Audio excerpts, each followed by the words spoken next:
Does anyone know who this person is? Maybe someone does and they're just being a bit shy, I don't know. So, this lady is a person called Maya Angelou, who was an American poet, writer and civil rights activist in the mid-20th century. So she's quite well known for having spoken and produced a lot of really famous speeches and quotes, and obviously being a writer, there's a lot of her work that's actually cited quite often. And there's a quote that she is famous for that's always stuck with me, and I think it's very relevant for our profession. And that is, people will forget what you said. People will forget what you did, but people will never forget how you made them feel. Now, where this is relevant is really around the area of communication. I think that,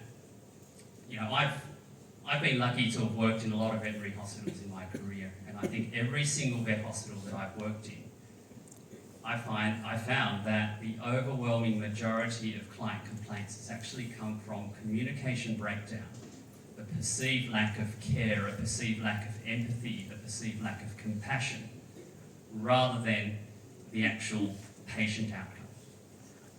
And I think that if you have a look at the data and the records through various veterinary surgeon boards, and it's the same here in Hong Kong, it was certainly the same in Australia where I have worked for most of my career, an overwhelming majority of vet surgeons board complaints is actually around a very similar thing: communication breakdown, a perceived lack of care, a perceived lack of empathy, a perceived lack of compassion. And I think, once again, being at an early stage in your careers, there's a lot of clinical knowledge and experience that you will continue to absorb and soak up as you start to gain that knowledge. But I think understanding the importance of communication is something that you can actually start practicing pretty much from your first day of your clinical rotation. I think you will learn a lot about the clinical and technical skills. You'll see the vets, nurses and technicians in action. You'll learn how to do surgery. You'll learn how to take blood effectively. But my advice to you is to also pay a lot of attention as to how they communicate with each other, how they communicate with the clients, and how they actually look at handing over cases and handing over information, not just to each other, but also between departments as well as with the patient owners. And that's something that, once again, as veterinary students, really being very keen on learning about all the clinical skills, sometimes it's something that you can actually overlook.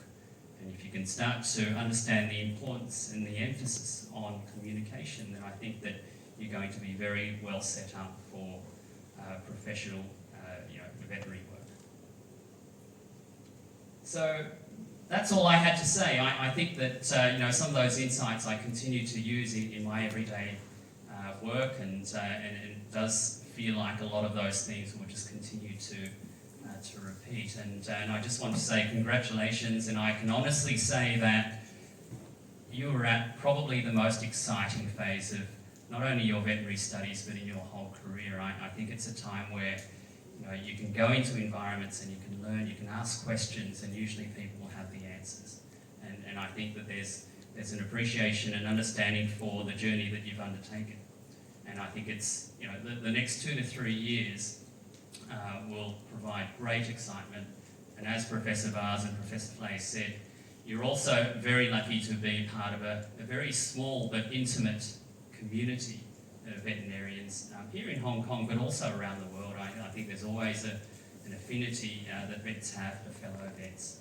And I'd like to say good luck over the next 12 months. I will see all of you, obviously, at Situ VMC. So, and obviously, as I mentioned, there's bad feedback. Please come and chat to me.